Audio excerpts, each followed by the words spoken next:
kuva ku igenekerezo rya 20 gushika ku igenekerezo rya 22 z'ukwezi kwa gatatu mwaka wa 2023 perezida w'Ubu Russia Vladimir Putin yagendewe n'umukuru w'igihugu c'Ubushinwa ariwe Xi Jinping.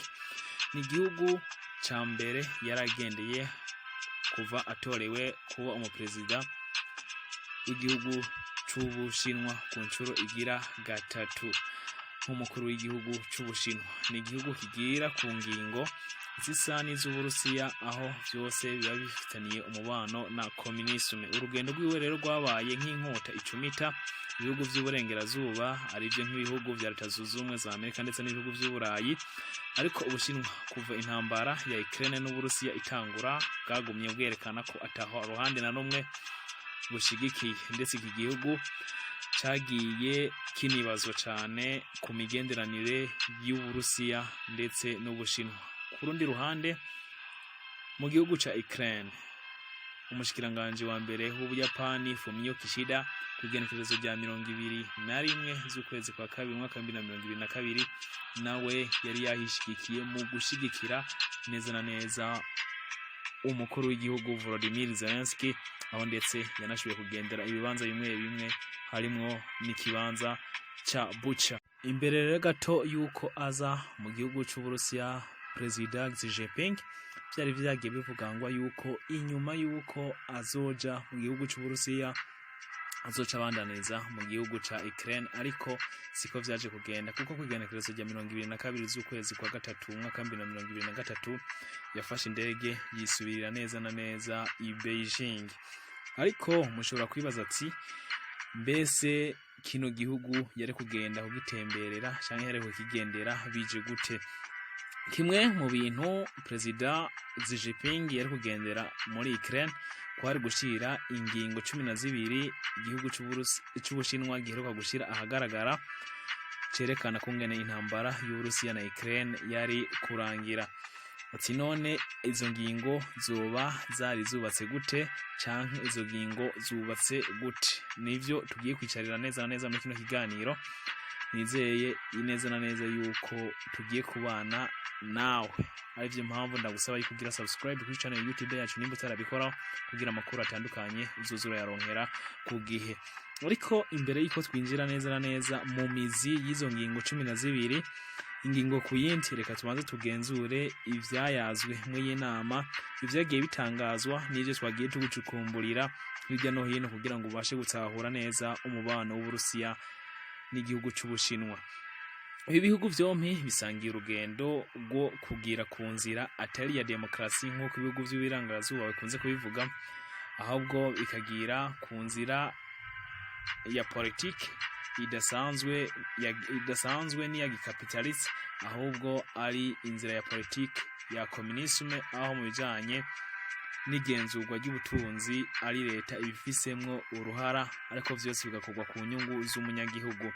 Igihe intambara yatangura gutegwa, ibi bihugu vy'uburengerazuba vyafatiye ibihano Ubu Russia ngo bikunde iki gihugu gikene, nyuma abanyagihugu bagumuke ndetse n'ubutegetsi bw'Ubu Russia busenyuke. Muri ivyo mu vyo bafashe harimwo kutemera kugura igitoro na gaz, ariko kuri petrole yo hariho ibindi bihugu vyagiye vyerekana uruhara cane mw'igurwa rya petrole ndetse na n'igitoro ca essence.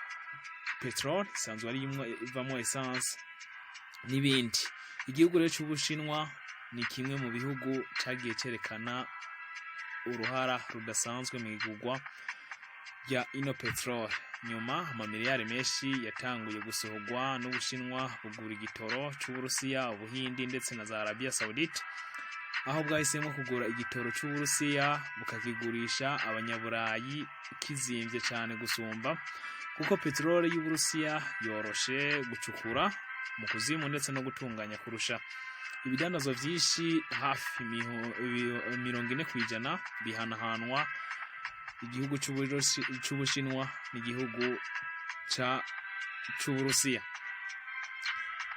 Kuza kwa Perezida Xi Jinping rero mu gihugu c'Ubu Russia bisa nko guha gasopo imwe idasanzwe ibihugu vy'uburengerazuba, mu gihe bibaza yuko Vladimir Putin atanshuti zikihari kuva intambara y'Uburusiya itangura. Tubibukanye mu ndwi imwe imbere yuko ibitero by'Uburusiya bitanguzwa muri Ukraine, Perezida Vladimir Putin yagendeye Ubushinwa ubwo hugururwa icese Jeux Olympiques zo mu mpeshi bita Winter Olympic Games.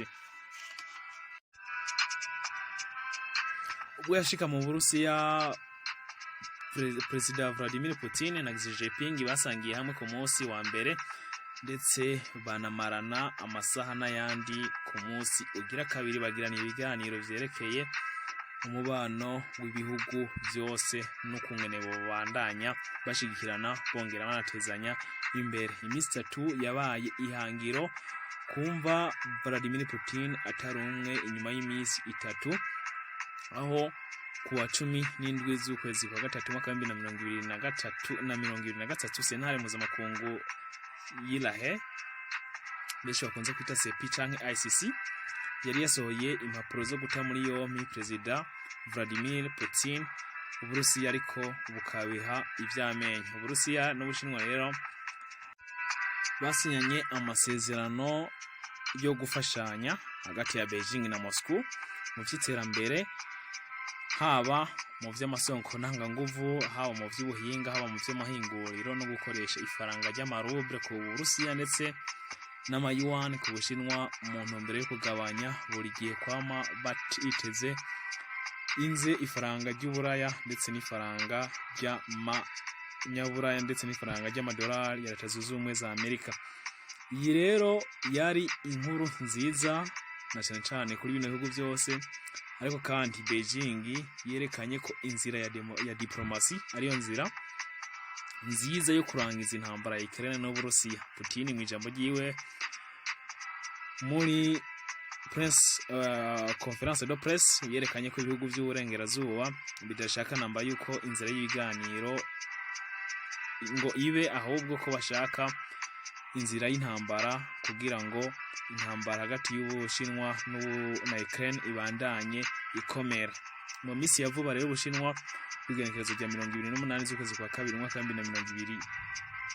2023 bwashize ahagaragara ingingo 12 zotuma intambara ihagarara, gusa ibi ntivyigeze vyakigwa neza n'igihugu ca Ukraine ndetse n'ibihugu by'uburengerazuba ngo kuko byotuma biha ikibanza ibice Uburusiya bwamaze kwigarurira. Zino ngingo rero 12 Ubushinwa twabona ko intambara yoca irangira burundu muri Ukraine ndetse akasubira kuba umutuzo, Ukraine ikongera ikiyubaka.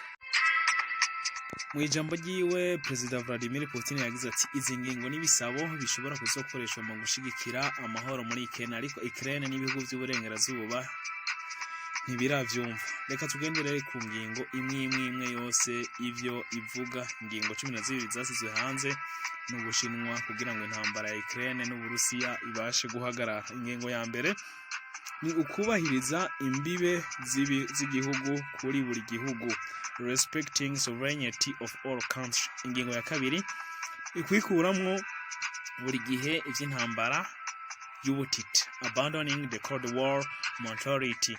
Ingingo igira gatatu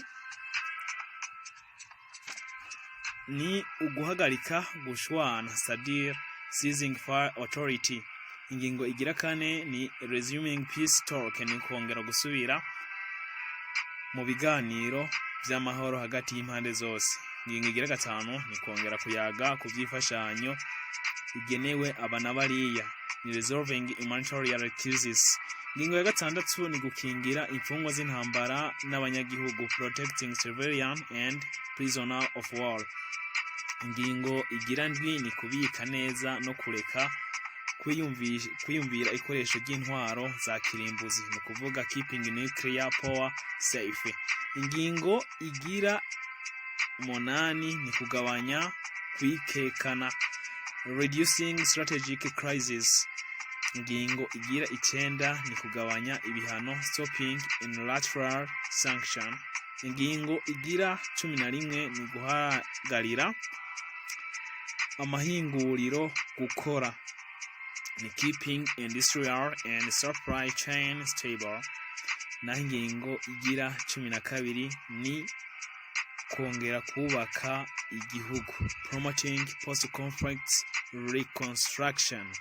Izi nizo ngingo 12 igihugu cy'Uburusiya cyasize ahagaragara kugira ngo intambara hagati ya Ukraine n'Uburusiya ibashe guhagarara, ndetse n'inyuma yaho umutuzo ubashe kuboneka hagati ya bino bihugu byose, ndetse ibintu byose bandanye bifata inzira, amahoro yongera garuke. Mugabo bihugu by'uburengerazuba bibona yuko zino ngingo zoba en faveur y'Uburusiya aho kuba en faveur ya Ukraine. Ibino bintu rero bakaba barabiteye utwatsi.